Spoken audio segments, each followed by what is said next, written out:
dengan gampang tanpa rasa bersalah. Nah, ini kemudian betapa pentingnya keluarga untuk menjaga kesehatan mental. Jadi banyak sekarang orang tua yang kemudian mereka terpaksa menjadi orang tua. Kapan hari saya ke Ngajum, Bu Hani, di situ ada sekolah. Saya ke sekolah ya, kayak sekolah inilah ibu-ibu gitu kan. Kalau ibu-ibu yang punya anak-anak, saya diminta menjadi di situ. Kemudian saya sendiri, Bu, saya tanya lah ini. Jadi ibu itu apa sih maknanya bagi jenengan ini? Mereka ya ada satu jawaban yang menarik sebenarnya di antara jawaban-jawaban yang lain. Saya itu pilihan, nah gitu. Saya itu pilihan karena ada semua perempuan itu ditakdirkan menjadi ibu. Nah, jawaban ini yang kemudian saya generate untuk yang lain-lain ke teman-teman peserta yang lain, bahwa banyak sekali ibu-ibu yang rela atau ibu-ibu yang mereka tidak rela menjadi ibu. Mereka nikah, mereka melakukan hubungan seksual. Ketika mereka punya anak-anaknya dibuang, digugurkan, dibunuh. Nah ini ya ayolah, kalau saya mencoba untuk kemudian mengajak kita semuanya untuk kemudian aware dengan orang sekitar kita, lingkungan sekitar kita, untuk kemudian sama-sama membangun sinergi. Kenali tetangga kita. Namun kan, saya tadi datang lebih awal. Salah satunya sebenarnya pengen ngajak anak saya, ayo nyeteran semua gitu kan. Karena hujan, jadi agak udah apa nggak jadi. Satu yang ingin saya tunjukkan pada anak saya adalah, nak, coba lihat mall sekarang dengan mall dulu. Mall sekarang itu sepi, ini minggu sepi. Jadi kalau dulu artinya setelah ada pandemi yang kemarin, perubahan masyarakat kita itu luar biasa, drastis. Relasi sosial yang biasanya mereka akan senang ketemu orang, ngopi bareng, itu sekarang enggak. Dan perubahan kehidupan ini yang luar biasa. Bagi kami di psikologi ini, wah ini teori baru harus muncul, konsep baru harus muncul. Teori-teori usaha akan susah untuk digeneralisasikan sekarang. Jadi masyarakat sekarang itu mudah sekali stres, mudah sekali kemudian mereka mengalami problem mental, mudah sekali mereka mengalami depresi. Sehingga yang terjadi, anak atau orang-orang atau individu, anak-anak, remaja, dewasa juga ya, depresi itu tidak selalu kemudian mereka mengurung diri di kamar, tapi kemudian mereka melampiaskan pada orang yang lebih lebih lemah. So, ini nggak live ya, nggak live. Kami di Alsifor itu nangani live ya? Instagram. Wah, enggak. Jadi gini, ada banyak kasus misalnya ketika orang itu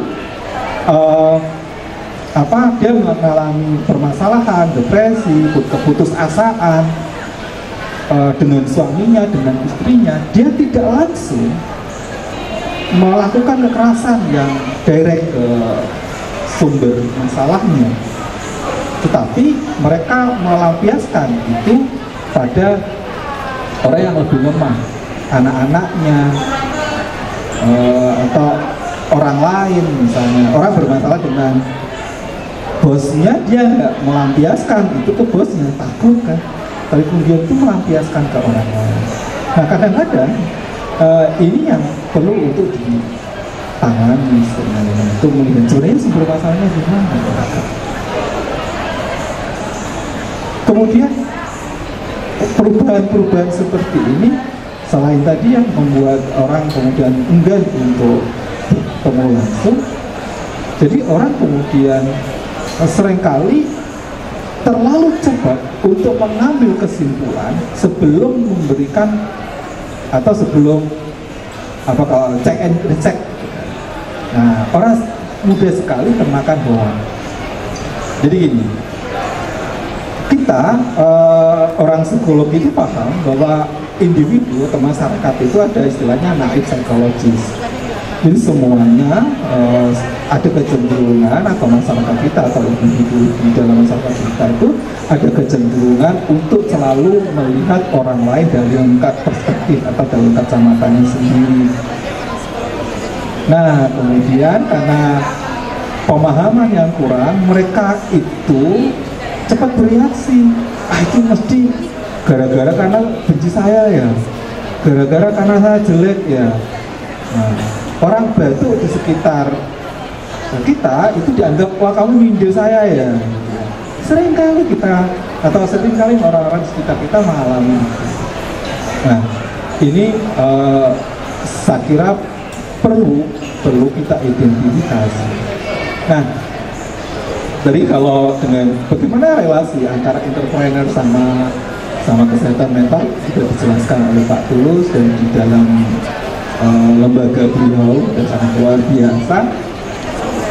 Saya mau ngajak peserta semuanya, hadirin semuanya untuk mengenali apa yang seharusnya kita identifikasi dari orang-orang yang butuh bantuan. Yang pertama adalah ada masalah dengan relasi. Orang tidak suka ketemu orang lain. Nah, orang nggak suka ketemu orang lain itu perlu kita. Jadi, ya kan ada Pak orang yang modelnya introvert. Iya. Tetapi kemudian mungkin kalau introvert itu lokus kontrolnya itu internal ya. Tapi kalau orang yang memang benar-benar asosial, introvert dengan asosial itu beda. Kalau orang introvert itu memang dia malu, kemudian dia lebih banyak menghabiskan waktunya sendiri. Tapi orang asosial itu orang yang dia memang enggan untuk ketemu orang lain. Yang kedua adalah orang yang suka mengeluh. Hati-hati dengan orang yang suka mengeluh. Nah, orang yang suka mengeluh itu apa yang ada di dalam dirinya, dia tidak mampu menyesuaikan dirinya. Gitu.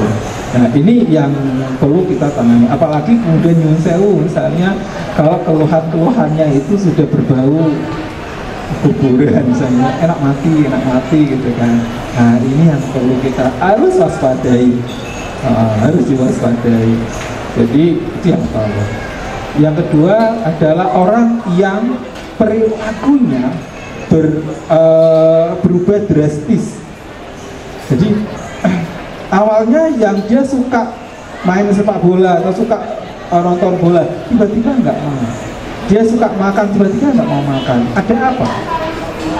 Nah, nggak mudah memang untuk mengungkap, tapi kemudian ini yang perlu kemudian kita perlu notice aja, cek agar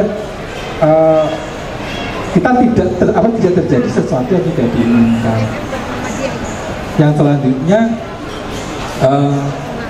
kita perlu mewaspadai orang-orang yang berisiko. Salah satunya adalah orang dewasa yang tidak punya pekerjaan. Kemudian orang yang Bu, remaja Bu, Bapak, perlu diwaspadai. Perilaku seks berisiko. Sekali lagi mohon maaf, saya itu ini paling kali ceritanya adalah pedoman sih. Ada banyak mahasiswa atau remaja itu, Pak, boleh bisa nggak Pak, saya diantar ke PPA karena waktu itu saya ngajar tentang pelaporan ke PPA, saya melakukan ini. Jadi ini ada gambar saya kemudian dibuat mengancam oleh pacarnya. Mohon kalau masih punya anak SMP, SMA, dicek HP-nya. Terus kemudian dunia virtual tuh udah jahat banget. Kadang-kadang minta difoto, nanti dikasih ke pacarnya ngancem kalau kamu nggak melakukan ini minta juga. Itu banyak. Dan kalau orang akan merasa udah nista-nistanya perempuan itu kan kalau kemudian fotonya tersebut. Jadi itu aja yang perlu saya sampaikan. Intinya saya ingin membuka pada Bapak Ibu semuanya untuk kemudian aware dengan orang di sekitar kita, anak-anak di sekitar kita agar terselamatkan dari sesuatu yang tidak berkenan di masa depannya. Baik, terima kasih. Saya kembalikan kepada Mbak Moderator. Oke, tepuk tangan yang meriah dulu untuk Bapak Sahrul. Banyak pelajaran sekali ya. Saya juga selaku mahasiswi psikologi mendapatkan banyak sekali manfaat atas ilmu-ilmu yang telah dipaparkan. Oke, selanjutnya kita beralih ke pembicara selanjutnya, yaitu Bapak Joko Randy selaku replikator topeng Malangan, founder Titik Tenger, seni budaya ekonomi kreatif. Beri tepuk tangan dulu yang meriah untuk Bapak Joko Randy. Kami persilahkan. Terima kasih. Ngapunten, saya berdiri aja ya. Ini ngapunten sekali. Assalamualaikum warahmatullahi wabarakatuh. Salam budaya. Ngapunten, bila ada salam budaya mohon dijawab dengan Nusantara. Salam budaya. Terima kasih. Mungkin kali ini saya tidak akan memberi sebuah materi ya. Jujur aja saya jadi kecil hati ini. Di depan, di samping-samping saya ada profesor, dokter. Kebetulan tersandung juga saya hari ini. Di belakang ada guru saya Pak Agung Rawo, juga ada pembina saya Bunda Titi Rawo, sehingga ngeper juga saya hari ini. Saya sebenarnya mau curhat aja, tidak membuat sebuah materi. Saya yakin ilmu saya tidak seberapa dibanding ini, sehingga kalau saya memberikan materi muspro nanti. Ini kebetulan kegiatan kita, ngapunten kalau beliau-beliaunya tanpa ngerpek, saya harus ngerpek. Kami giat di Titik Tenger. Konteksnya kami kewirausahaan dalam wadah ekspresi seni budaya dan ekonomi kreatif. Mohon izin perkenalkan, mungkin yang sudah kenal saya Joko Randy, arek itu kali saya. Yang belum kenal tolong dikenalkan. Ngapunten. Itu Titik Tenger sementara ini berkecimpung di pengembangan budaya seni tradisi topeng Malangan. Saya sebagai replikator yang kami kasih judul bingkai keberagaman topeng Malangan dalam bisnis lestari. Selama ini kita kenal dengan adanya topeng itu hanya untuk menari. Kalau dulu untuk ritual, perkembangannya selanjutnya untuk berkesenian. Selanjutnya kita mencoba inovasi bahwasanya topeng tidak hanya harus untuk menari, mungkin dikembangkan dari sisi seni, karena seni tanpa adanya ekonomi saya kira tidak mungkin jalan, maka kita kasih seni budaya ekonomi kreatif. Seni budaya, saya membaca buku manajemen konflik dalam pengelolaan warisan budaya, itu karya Sulistianto 2010. Suatu kalian mengekspresikan ide-ide estetika, termasuk mewujudkan kemampuan serta imajinasi, pandangan akan beda, suasana atau karya yang mampu menimbulkan rasa indah sehingga menciptakan peradaban yang lebih maju. Itu satu. Kedua, seni budaya suatu hal yang sumber dari akal budi manusia yang memiliki unsur keindahan dan diturunkan dari generasi ke generasi selanjutnya. Kenapa kami Titik Tenger berfokus pada seni budaya sebagai landasan untuk membentuk kepribadian dan jati diri baik individu maupun berkelompok. Melalui budaya, manusia belajar untuk menjadi adaptif sehingga mampu berinteraksi secara efektif dan lingkungan sesuai perkembangannya. Saya ambil kesimpulan bahwa semua persoalan apa yang dikatakan Prof maupun Doktor itu, jikalau kita meninggalkan budaya maka semua akan musprah. Saya ambil contoh hari ini aja, salah satu budaya Pangapunten Ibu Ketua. Kita disuruh bicara, tapi di depan kita tidak ada air putih. Nah, budayanya mana? Ini ngapunten. Ini meninggalkan, menggeser budaya-budaya itu. Padahal kita di sini diundang tamu. Ini ngapunten sangat. Ini salah satu sudah tergesernya nilai budaya. Bahwa budaya tidak hanya sekedar seni. Ada budaya etika, ada budaya nguwongno orang, ada budaya ritual. Maka saya getol sekali kalau sudah bicara budaya. Tapi saya minim sekali ilmu saya tentang budaya. Saya mengambil sisi kecil tentang seni. Karena dari seni itulah kita bisa merasa nikmatnya hidup, indahnya, ya. Kita bisa melihat, seni ini, lain sebagainya. Ngapunten, ini lanjut aja. Belum kita ada mas. Ini ngapunten Ibu Ketua ya. Ini intermezzo aja. Sebelum itu mas, sebelum kita ngomong produk. Saya hanya ingin curhat aja ini. Kedua, melalui seni manusia belajar tentang keindahan dan rasa damai dalam kehidupan. Lanjut mas. Ini beberapa produk daripada Titik Tenger, yang mana tadi sudah saya jelaskan tentang bahwa topeng tidak hanya sekedar untuk menari, bisa untuk aksesoris, bisa untuk mamin. Kebetulan saya membawa contoh mamin tadi berbentuk coklat, karena saya fokus di topeng. Ada batik, ada souvenir, mungkin kaos dan lain-lain sebagainya. Lanjut. Sebenarnya jujur aja, saya dengan tema ini agak bingung kemarin waktunya. Ini bahasa apa sih sebetulnya? Jujur aja, apa itu entrepreneur dan sehingga saya buka Google, dibantu anak saya, entrepreneurship. Aku bacanya sulit juga, jujur aja ini. Sehingga saya katakan lebih gampang, saya akan katakan kewirausahaan berwawasan sosial dan yang berbudaya. Itu aja bahasa saya. Lanjut mas. Berasal kali ini lanjut lagi. Sehingga sebelum itu mas, wirausaha yang berfokus memberikan manfaat bagi lingkungan dan masyarakatnya. Lanjut mas. Manusia adalah makhluk sosial. Manusia perlu menjalin interaksi positif dengan lingkungan sekitarnya sehingga membawa kemaslahatan bagi sesama.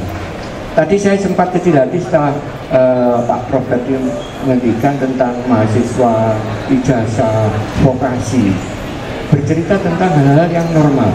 Nah, bagaimana kelompok-kelompok kecil yang di sebelah sana? Kita mencoba, ini salah satu mahasiswa dari UM yang kemarin kita ketemu, kita mencoba gabungkan dengan anak-anak kita istimewa. Ternyata mampu berinteraksi, berkomunikasi, saling isi. Ini sebelah ini salah satu contoh anak-anak istimewa yang belajar mewarna topeng dan membuat topeng. Yang sebelahnya mahasiswa UM. Ya. Kemudian kami juga kerjasama dengan UM, UMM, Unitri, dan UB. Lanjut mas. Program kerja Titik Tenger berwawasan sosial, menjalin kerjasama dengan beberapa lembaga ABK Semarang Raya. Kebetulan kita ada kerjasama dengan SLB Semarang Raya, 26 lembaga, juga 2 lembaga yang berkecimpung dengan anak-anak istimewa. Kami sebenarnya tidak mau dikatakan membimbing, kami hanya mendampingi anak-anak istimewa serta kelompok-kelompok marginal yang selama ini ngapunten sangat dipandang sebelah mata, seakan-akan apa ae ngomong gitu. Jadi saya setiap hari kumpul dengan Gepeng, Gelandang Pengemis, Anjal, para kelompok yang selama ini saya katakan jahil. Ini ngapunten, harapannya saya ngendikan jahil jangan ada yang tersinggung. Kebetulan saya anaknya janda, saya melihat betapa hebatnya janda itu. Tangan kanannya gendong, nyapu, masak, besok masih berpikir gimana bayar sekolah, bayar lampu. Sehingga saya menghimpun para jahil, saya katakan para janda-janda hebat. Iya, saya itu. Saya punya itu, saya juga ada Anjal, ada Gepeng. Mengasah keterampilan anak-anak istimewa dan juga kelompok marginal lain dapat ikut serta dalam dunia usaha. So, ini rodo, karena ini saya diajari istilahnya sama anak-anak saya sama ini tujuan pembangunan berkelanjutan. Tadi sempat saya juga bingung, 4 poin dari 17 poin TBB, tujuan pembangunan berkelanjutan yang diusulkan PBB. Waduh, terlalu salam bagi saya. Tapi ini yang bisa saya lakukan untuk mengasah keterampilan vokasi di bidang pendidikan berkualitas, khususnya anak-anak kita yang kurang beruntung, saya katakan anak-anak istimewa. Kesetaraan gender, karena saya melibatkan perempuan dan laki-laki itu. Kedua, mengurangi kesenjangan di masyarakat, memberikan kesempatan kepada anak-anak istimewa untuk mandiri kelaknya, dan juga ada sebuah kesetaraan, sehingga sampai detik ini pun ya nun sewu, hari ini saya enggak, sekali lagi saya katakan tidak memberikan sebuah materi. Ada kelompok akademis, ada bunda saya, ada guru saya di sana. Ya opo ini ceritanya anak-anak ini. Ini tanggung jawab kita bersama, bukan tanggung jawabnya apa ya? Ya tanggung jawab bareng ini. Birokrasinya, legislatifnya, tokoh akademisnya, persnya, semua punya tanggung jawab.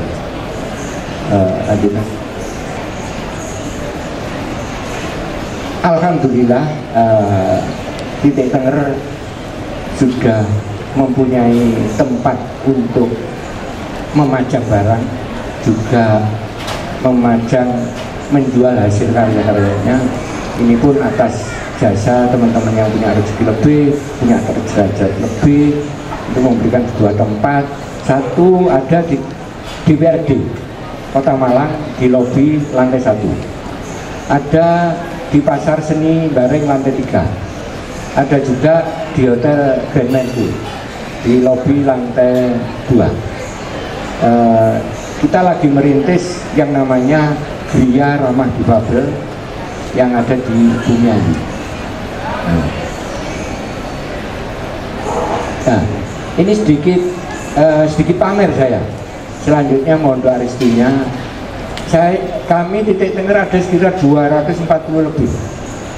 Kebetulan hari ini saya akan memperkenalkan Nun Sewu saya ya. Mungkin Tuhan hadir.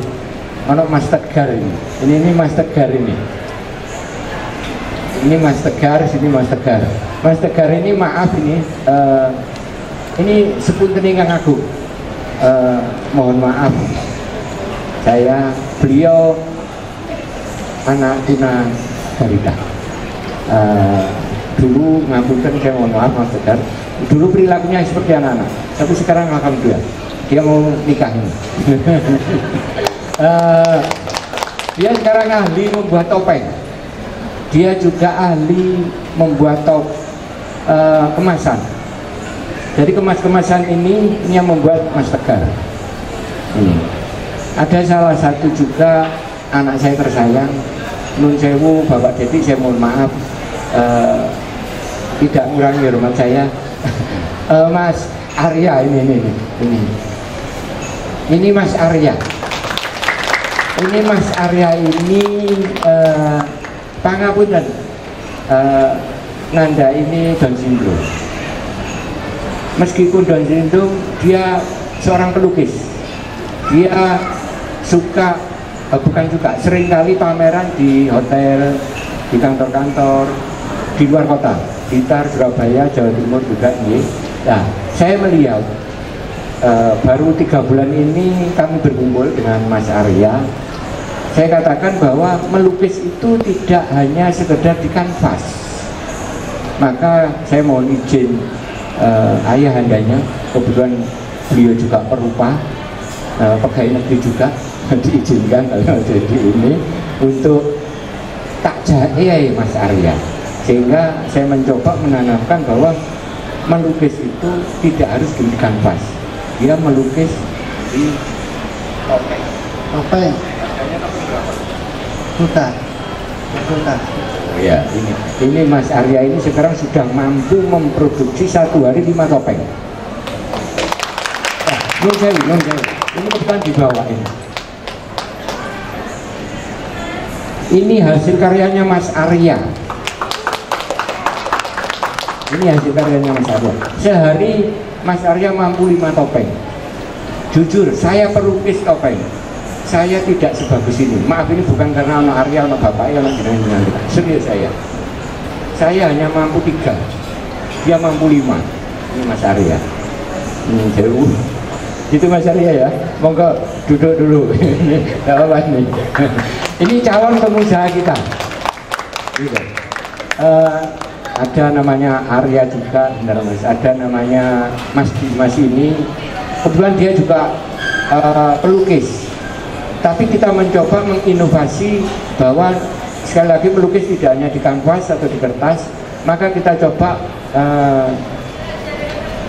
di kain untuk batik. Terbukti, maaf ini, dia juara nasional. Ngikutinnya dari ikut kota, provinsi, dan sekarang ngikuti, mohon doa restunya karena ini lagi ikut lomba. Mas Dimas ini moga-moga berhasil untuk juara tingkat nasional. Itu pamer aja. Nah, ini butuh kegiatan dari saya. Kebetulan saya seneng oret-oret, saya seneng buat patung. Saya hanya pengen mengenalkan seni budaya sejak sedini mungkin. Mungkin ada sedikit pengalaman, ada kelompok-kelompok tertentu yang memang alergi tentang seni, apalagi yang berbau topeng, apalagi yang berbau obong-obong. Saya hanya pengen mengenalkan seni sejak sedini mungkin, sehingga yang tidak tahu seni akan tak kasih tahu, yang lupa tak ingatkan, yang tertinggal akan saya jemput. Itu komit saya, mumpung selagi saya masih diparingi umur. Sebelum ini, nah ini perlu membuat kami bangga bahwasannya kami sering melakukan pameran-pameran baik di tingkat daerah maupun provinsi, dan terakhir kami ikut pameran mewakili nasional untuk internasional di BBC, di GBC juga. Yang membuat saya bangga, saya punya karya, anak-anak punya karya, saya bawa pameran. Yang membuat saya bangga dan terenyuh, padahal di dagangan itu tidak pernah saya tulis ini karya anak BK, anak istimewa, tidak. Ternyata yang dapat pesanan 90% itu karyanya anak-anak. Artinya anak-anak ini ternyata tidak kalah dengan yang mengatakan diri merasa normal. Ini perlu digarisbawahi. Terus saya tidak mengajari maupun pendampingan yang bagaimana. Saya melihat vokasi yang diberikan di sekolah itu hanya terbatas, sehingga saya jaring anak-anak kita yang akan sekolah akhir, ya, akan kita beri pendampingan supaya anak ini menjadi tingkat mahir. Di sekolah semisal ada pelajaran tata boga, maka kita akan pendampingan membuat coklat topeng, kue topeng, jeli topeng. Kalau dijahit, kita coba jahit, ada hantaran, batik, sablon, kemasan, via kayu. Bahkan membuat topeng dengan, kalau dulu kayu, saya kembangkan dengan membuat topeng dengan bahan alternatif. Ada bubur kertas, ada maming, fiber, besi, bahkan saya banyak tamu, ada kadang-kadang kopi itu kan nggak dihabiskan, saya tumpuk jadi satu, besoknya saya proses dengan untuk menjadi topeng, sehingga topeng ini sehingga untuk saya pameran itu loh, gara-gara gak kamu korai tak buat topeng. Ini aja penjauhan. Kembali lagi sedikit ingin menularkan pengalaman aja bagaimana sikap mental kewirausahaan dalam usaha berbasis kepada budaya Nusantara. Saya tertarik mengikuti bahwa budaya kita ini kan banyak, ada budaya agraris, budaya maritim dan lain sebagainya. Karena saya di Malang, saya lebih ke agraris.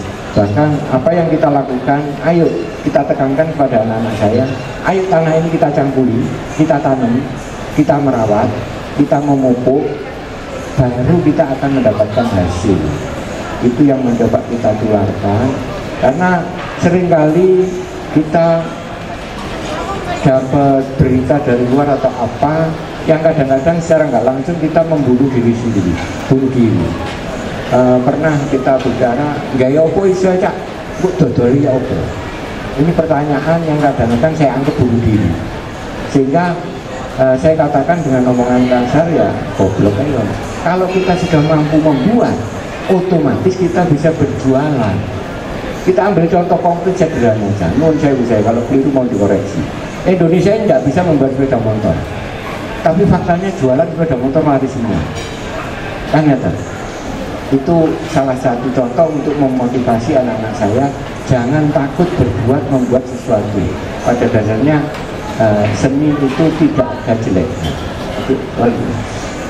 Sikap mental wirausahaan adalah para pejuang mental bermental baja. Jangan pernah takut untuk berkarya, memulai hal yang baru.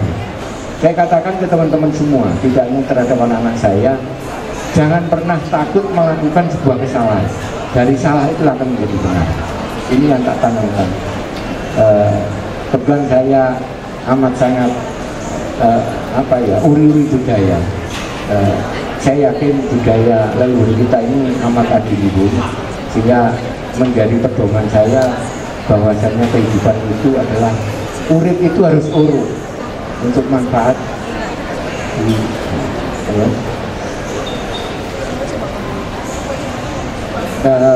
Mungkin itu sedikit, bukan materi ya, ini hanya sekedar curhat.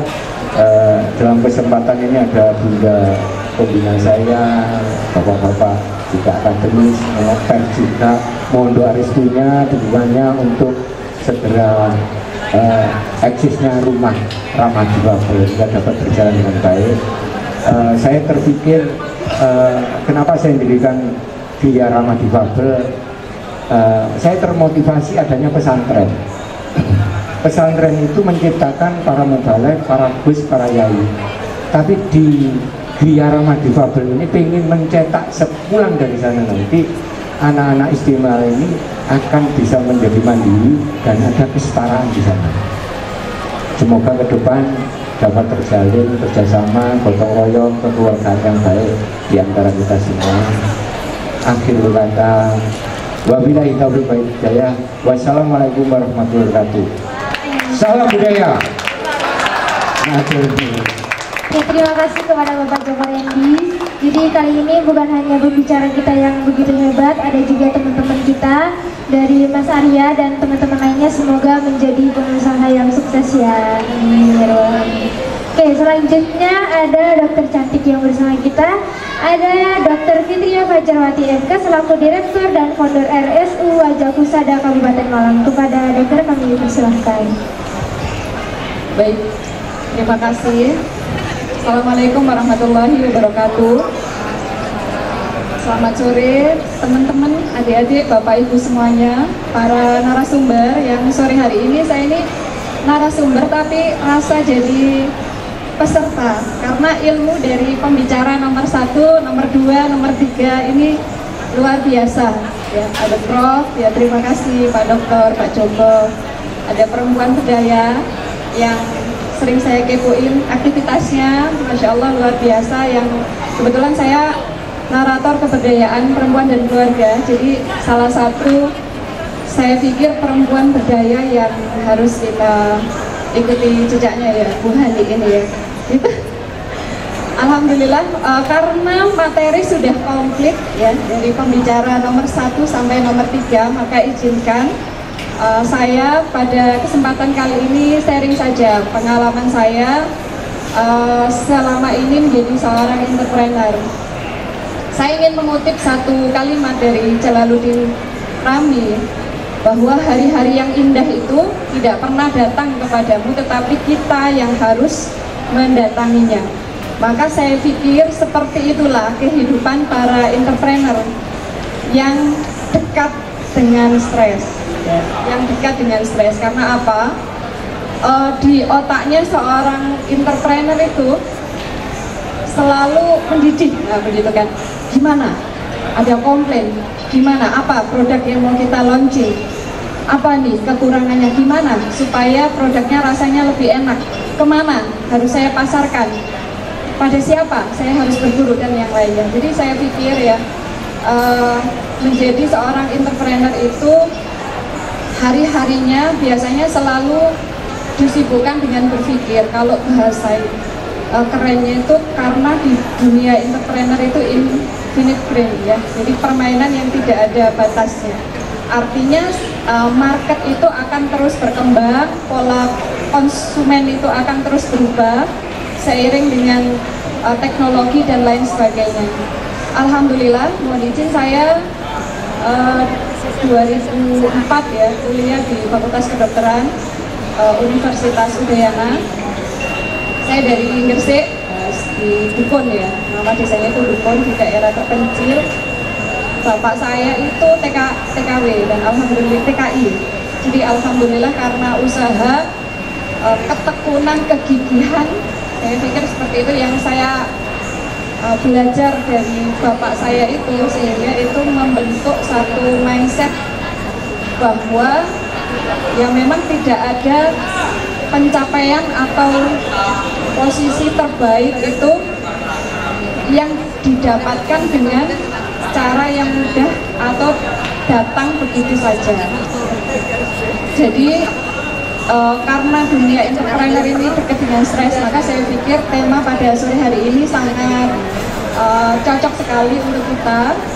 Karena kalau entrepreneur itu ya memang harus stres, tapi stres yang model apa dulu gitu kan? Karena stres itu kan definisinya, mohon maaf di sini juga ada psikolog juga. Jadi kalau stres itu kan respon kita, baik respon fisik maupun respon psikologis mental terhadap lingkungan sekitar yang berubah, yang menuntut kita untuk beradaptasi. Dan gitu. Maka benar sekali kalau di dunia entrepreneur ini setiap hari, setiap waktu itu harus terus berpikir gitu, gimana caranya supaya produk kita itu terus laku, terus diminati konsumen dan lain sebagainya.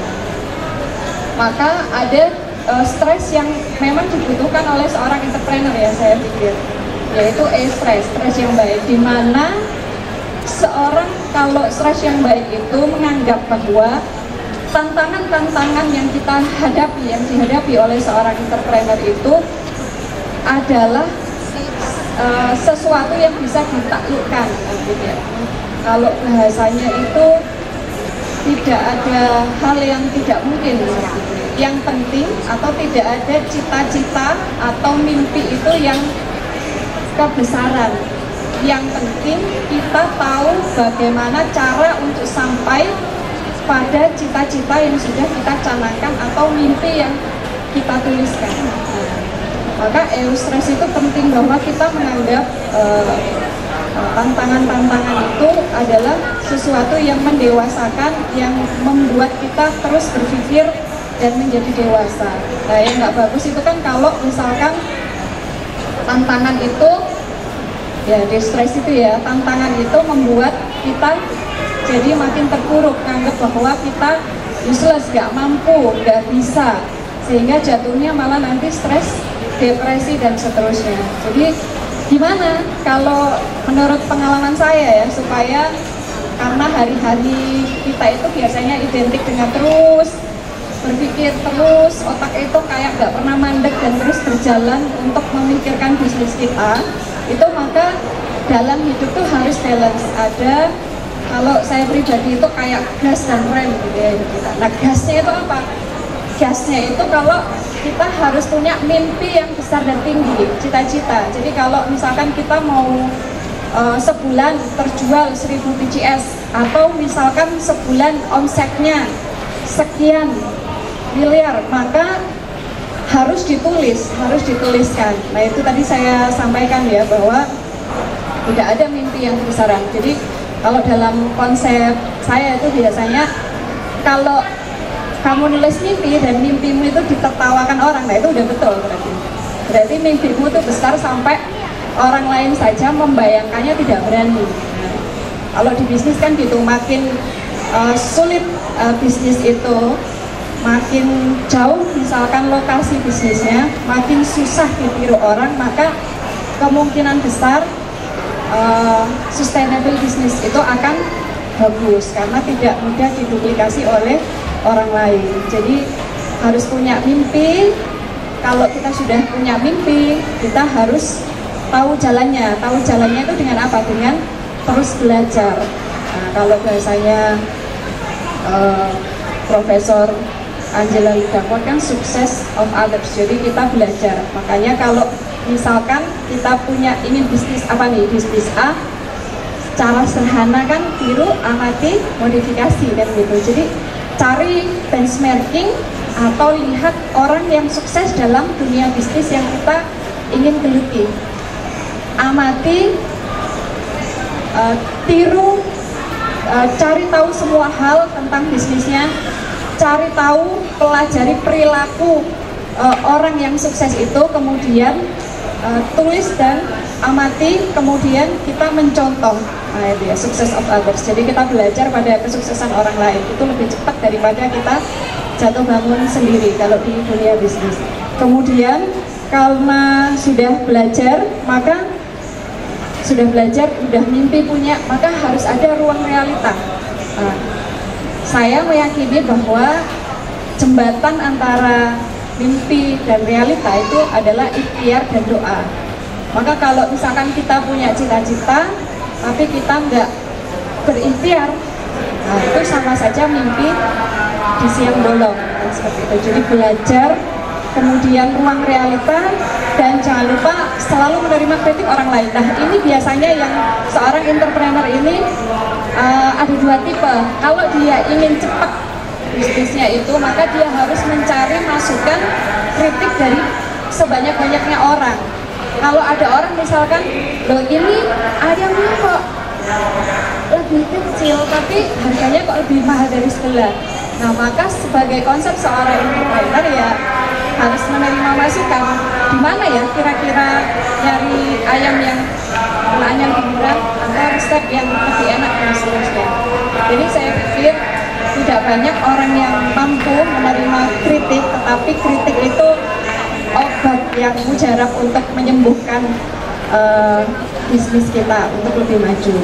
Dan yang terakhir, setelah kita berikhtiar ya, jungkir balik, karena saya pikir ibu-ibu semuanya yang entrepreneur ini juga merasakan ya bahwa perjuangan yang dilakukan seorang yang berada di jalur entrepreneur itu jalan sunyi, di mana perjuangan itu tidak bisa diwakilkan pada orang lain.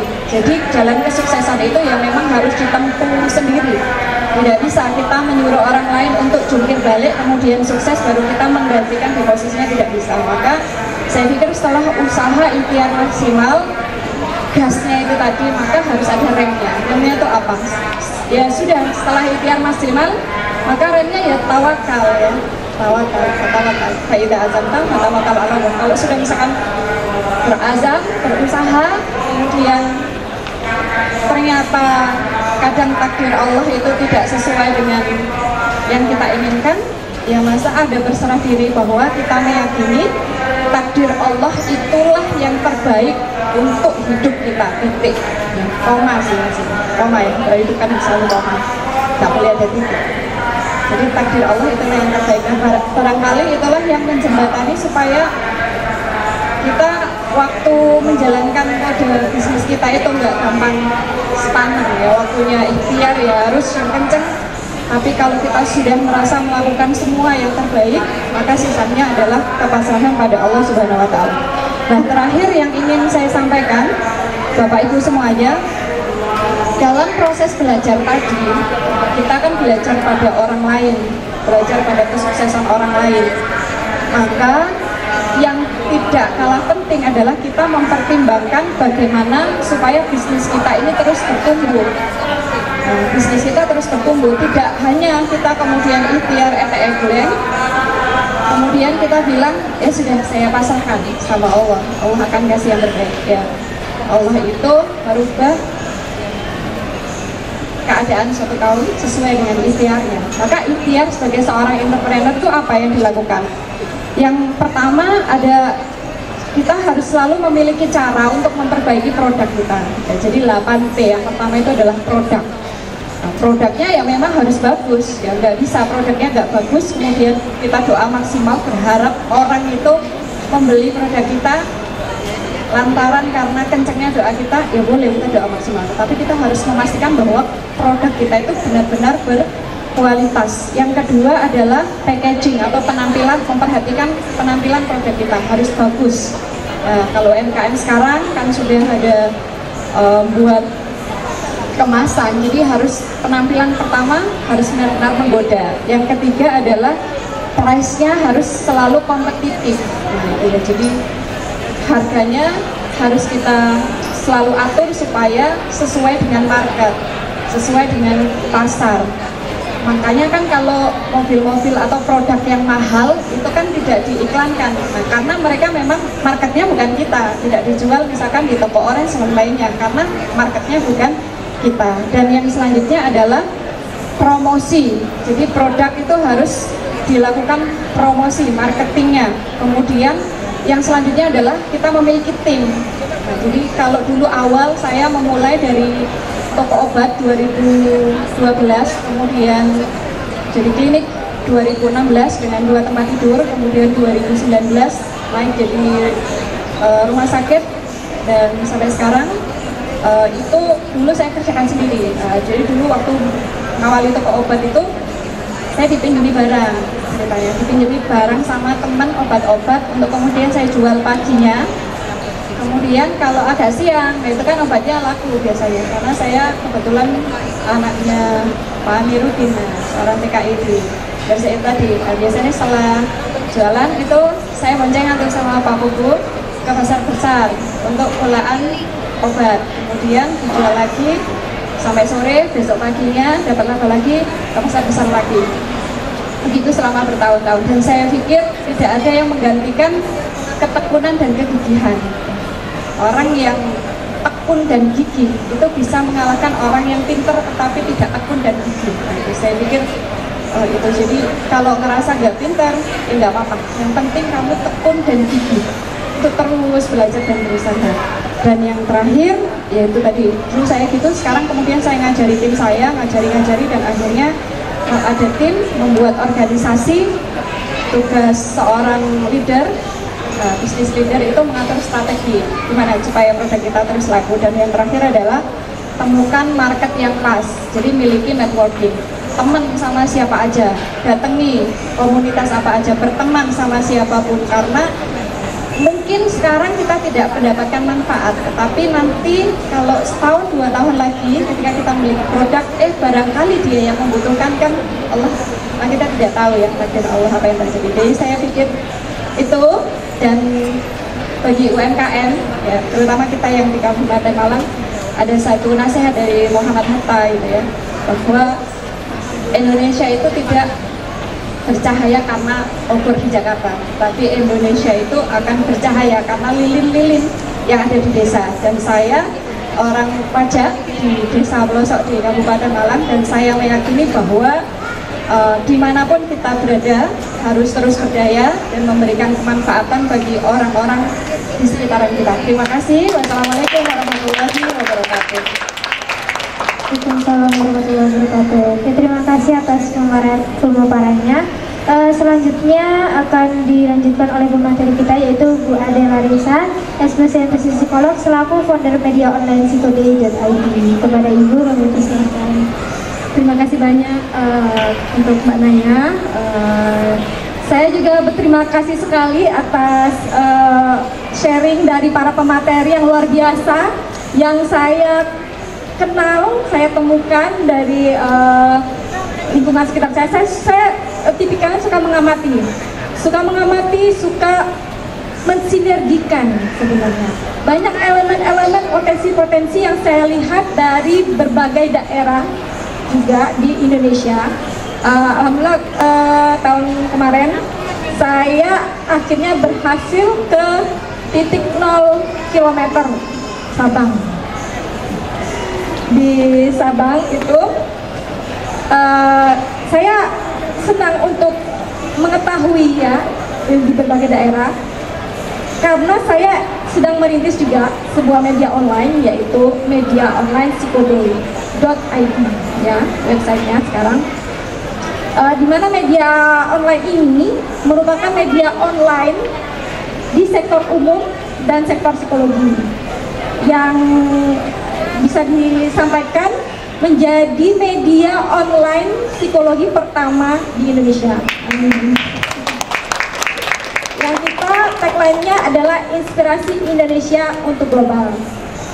Nah, di mana dengan harapan itu kita mau mensinergikan potensi-potensi yang ada, dan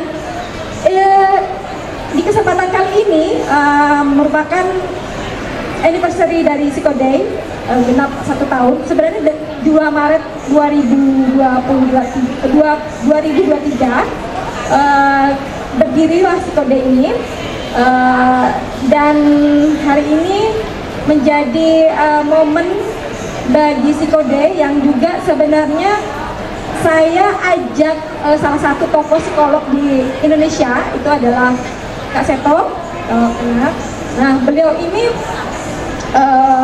saya tawarin untuk Kak Seto, gimana kalau berkenankah bergabung di media yang isinya ya tadi disampaikan oleh Dr. Fitri ya, kita perlu bermimpi yang setinggi langit gitu.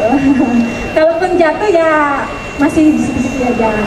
Ya, jadi jangan takut untuk bermimpi ya. Itulah yang juga saya pegang. Dan alhamdulillah Kak Seto juga malah responnya luar biasa. Ini sebuah terobosan katanya. Meskipun sebenarnya dalam mendirikan media online ini modal nekat, modal dengkul lah istilahnya.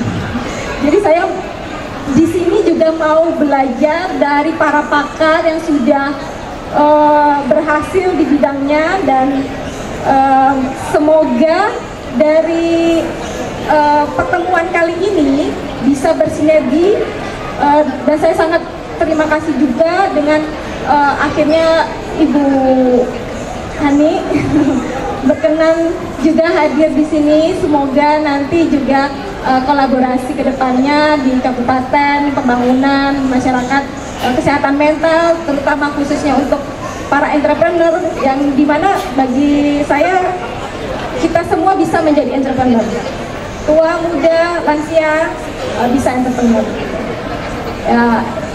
Yang penting adalah kita punya keyakinan. Di latar belakang saya psikologi juga, jadi saya belajar di psikologi itu bahwa kita perlu untuk positif psychology. Jadi psikologi positif itu pendekatan yang baru juga di dunia psikologi dibandingkan yang tradisional. Jadi kita tidak harus menunggu sakit dulu, tetapi kita perlu juga untuk usaha preventif, promotif, kuratif. Dengan psikologi positif itu kita fokus pada kelebihan-kelebihan kita. Karena setiap orang punya kelebihan dan kekurangan, dan kita fokuskan pada kelebihan. Kita punya kekuatan, siapapun itu. Tadi seperti saya lihat Pak Joko juga, saya saat mengenal Pak Joko itu saya salut sekali dengan beliau, di mana beliau bisa menggerakkan teman-teman juga, bahkan teman-teman difabel dan lain sebagainya. Jadi yang saya undang beliau-beliau di kesempatan kali ini, saya melihat luar biasa sekali, sosok-sosok luar biasa, terutama di Malang Raya. Nah, saya berharap kesempatan kali ini di Malang adalah healing. Goes to Malang itu dimulai dari Malang, mudah-mudahan bisa menyebar di seluruh Indonesia. Ya, itu psikologi positif, kita punya kekuatan, kita berpikir positif, optimis.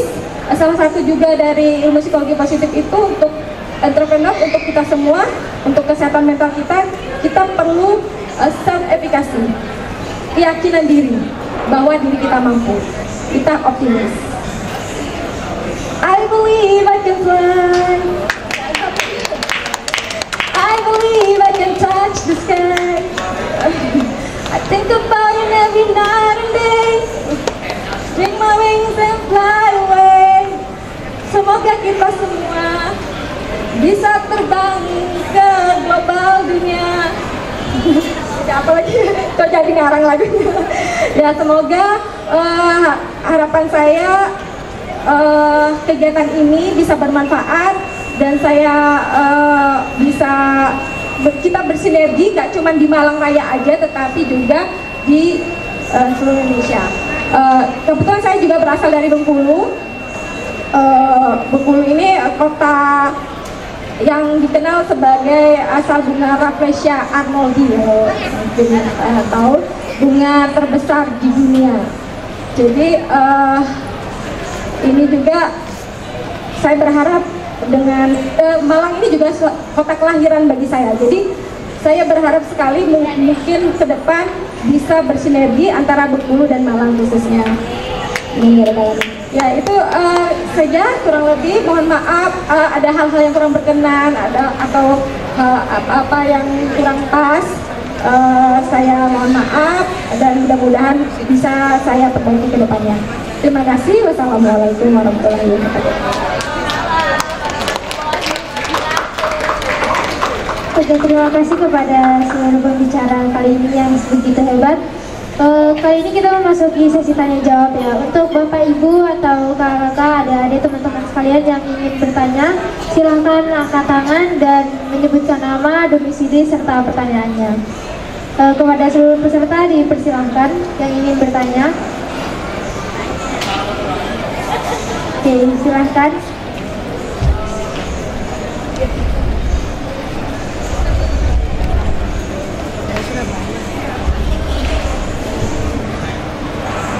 Assalamualaikum warahmatullahi wabarakatuh. Saya ingin bertanya sama Pak Tulus. Kebetulan tadi kan bahas vokasi ya Pak. Ini prepare banget, anak saya sekarang masih kelas 7 Pak. Tapi saya udah mikir nanti gimana gitu. Nah ini kan saya ada kepikiran gini Pak. Kalau nanti dia SMA saya masukkan ke sekolah yang berhubungan dengan taruna. Lalu nanti dia kuliahnya saya masukkan ke sekolah kedinasan. Lebih prefer mana dengan sekolah vokasi? Nah ini mamanya udah mulai mikir nih Pak, ancang-ancang nih mamanya nih. Karena tadi kan saya itu dengerin jenengan sambil makan Pak, soalnya saya lapar, saya sambil dengerin, tapi Pak Tulis kok omongannya kok ini banget ya. Apa masuk vokasi atau nanti masuk sekolah kedinasan? Nah itu lebih prefer mana Pak? Monggo Bapak. Terima kasih. Oke, terima kasih atas pertanyaannya. Mbak, tadi belum disebutkan namanya dan domisili. Saya Nia, saya dari Malang, saya mahasiswinya Bapak Tulus. Terima kasih. Kalau di UMM. Beri tepuk tangan dulu untuk Mbak Nia. Mungkin bisa langsung dijawab sama Pak Tulus.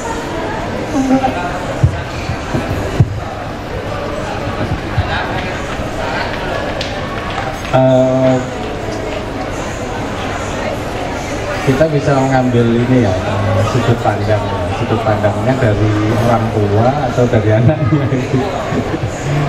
Jadi kalau ini simpelnya gini ya, kita itu kan seperti memilih barang ya, memilih helm, memilih sepatu itu, kita memilih sepatu yang sesuai dengan kita atau kaki kita yang kita sesuaikan dengan sepatunya. Sama dengan memilih helm ya. Fit the person to the to the job atau to job to the person. Jadi fitnya, yang penting fitting. Ya kayak Mas Jody Manten kan fitting dulu ya. Fittingnya itu cari baju yang fit dengan badannya, ataukah badannya dicocok-cocokkan dengan baju yang ada.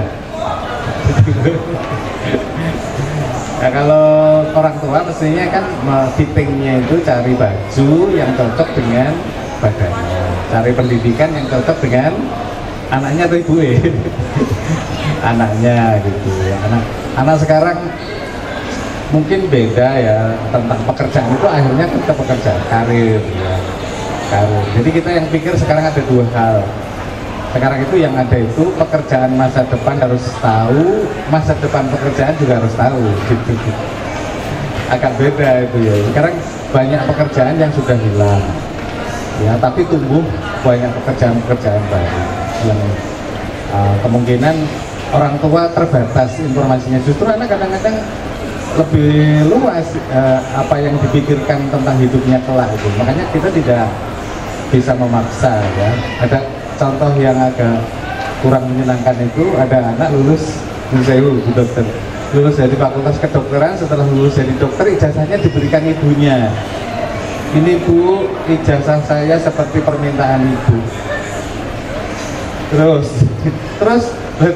ya sudah, yang penting saya sudah lulus seperti dimau ibu. Apa mau seperti itu? Ya. Jadi kita selalu harus disebut dengan internal frame of reference, atau memasuki dunia kepada anak-anak itu gitu. Sebagai orang tua, karena interaksinya dari kecil sampai itu sudah tahu lah apa kayaknya anak-anak ini kemana.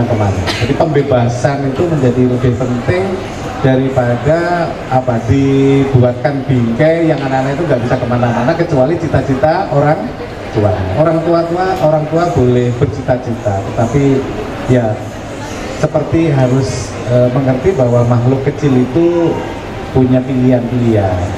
Orang tua harus melarang. Nah kalau tentang pendidikannya sekarang terbuka luas ya, tergantung dari potensi anak-anak. Kalau vokasi itu kan memang diberikan oleh orang-orang dewasa, saya menyebut orang dewasa. Vokasi itu untuk adik-adik kita, anak-anak kita yang memang lebih keterampilannya disebut dengan hand on. Hand on itu tangannya suka gerak, kayak Pak Joko ini senang saya mendengarkannya. Hand on namanya. Hand on itu memang kelihatan sejak kecil ya. Ada juga yang namanya mind on, jadi ya lebih ke kognitifnya. Nah kalau lebih kognitifnya saya punya pandangan gitu ya, lebih baik anak-anak ini ke pendidikan yang ini memacu critical thinkingnya, jangan ke keterampilannya gitu. Jadi periksa dulu putra putrinya ya. Kedinasan juga bagus, vokasi bagus, sains bagus, akademik bagus, tergantung dari materialnya, dari anaknya itu gitu ya.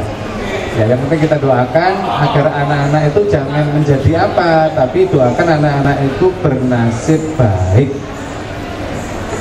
Nah, dulu kuliahnya di farmasi nggak jadi apoteker, jadi istrinya wakil bupati.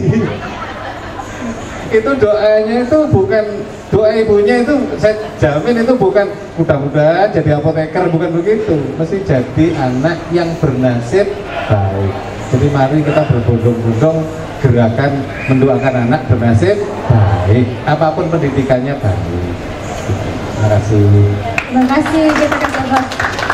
Saya ini ya agak lupa karena efektivitas waktu, kita sebentar lagi sudah mendekati.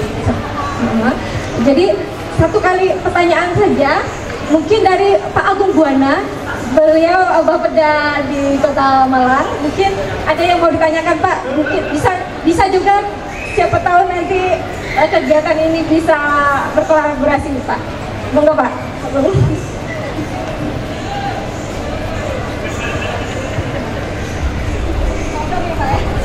Ya, terima kasih. Selamat sore, assalamualaikum warahmatullahi wabarakatuh.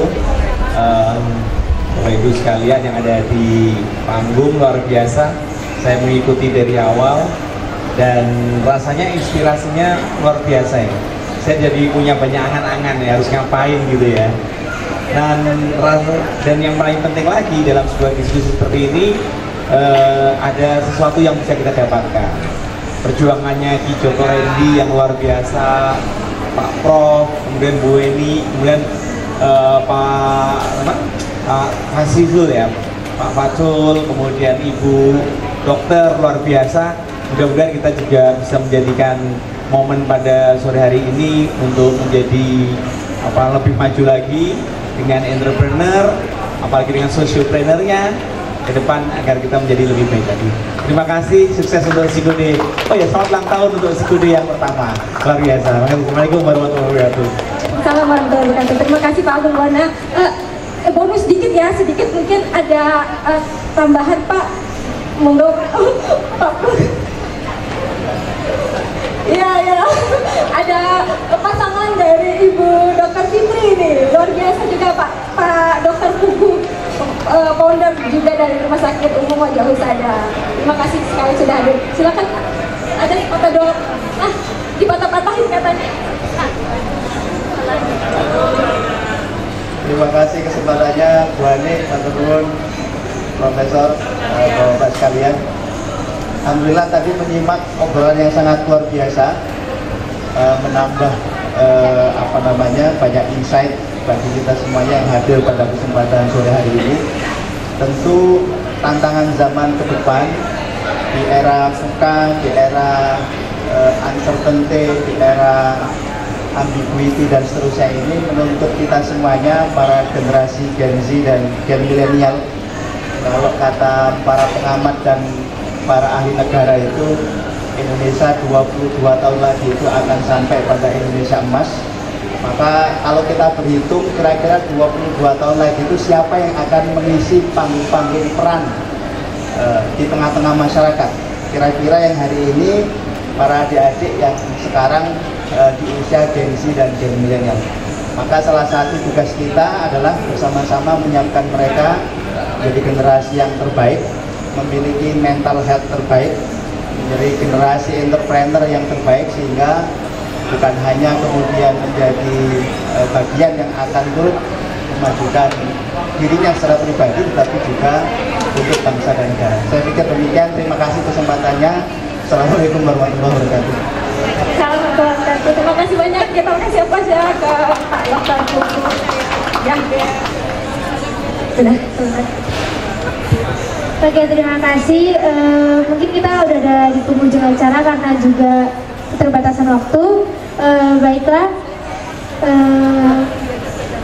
saya mengapresiasi kepada seluruh peserta yang sudah mau bergabung bersama kami, yang sudah mau betah sampai di akhir acara, juga para pembicara kita yang luar biasa sekali hari ini. Oke, mungkin itu dari saya. Mungkin mohon maaf kalaupun ada salah kata dan perilaku. Saya kembalikan ke MC. Mohon maaf. Wassalamualaikum warahmatullahi wabarakatuh.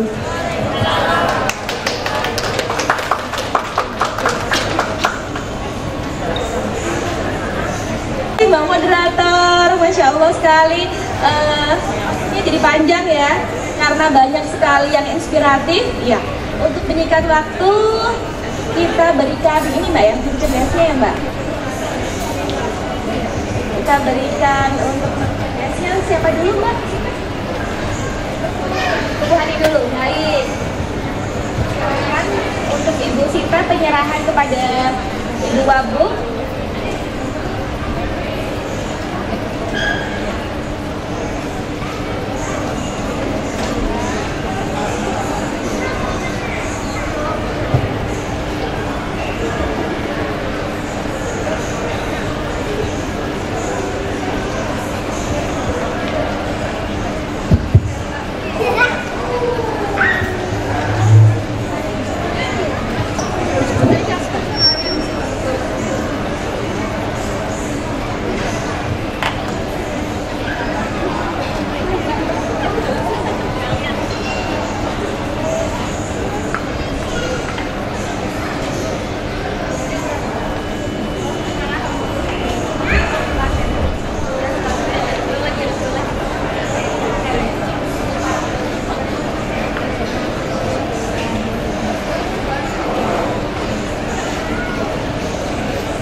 Hani masih ada lagi.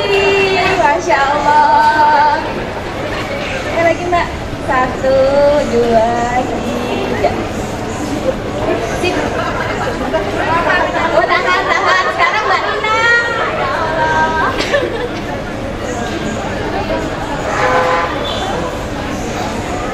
Dilanjutkan untuk Pak Tulus ya Mbak Ade ya. Silakan Pak Tulus Winarsono. Ayo Prof, ini Prof buat panjenengan, Masya Allah. Silakan Mbak Ade.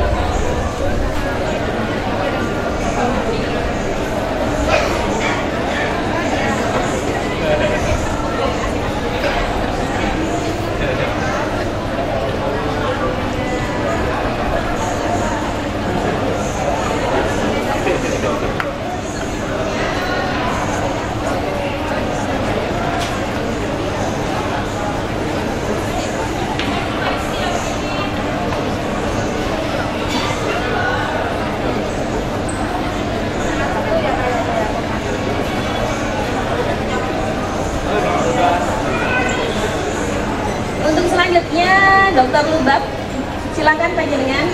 Bu Hani jangan turun. Iya, pokok Bu Hani bagiannya ya. Oke, penyerahan, seserahan. Oke, seserahan, penyerahan. 1, 2, 3.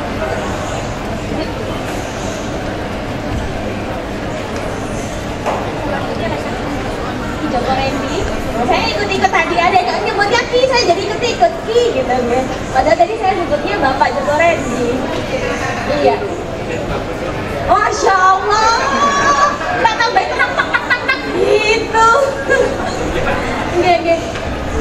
Sama ya. 1, 2, 3. Capek minum begini. Ya Allah, dokter. Selanjutnya Dokter Fitri. Ya Allah. Dokter Fitri monggo. 1, 2, 3. Ampun. Ada lagi Pak? Mau siapa lagi? Oh iya, sekarang Mbak Ade. Iya. Iya, dengar sendiri. Ya Allah.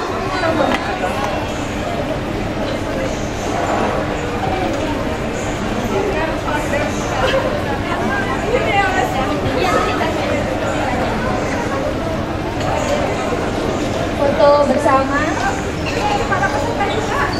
Oh, foto bareng. Oh iya. Ini aja Mbak, apa pematerinya di atas sini, kita di bawah. Nah.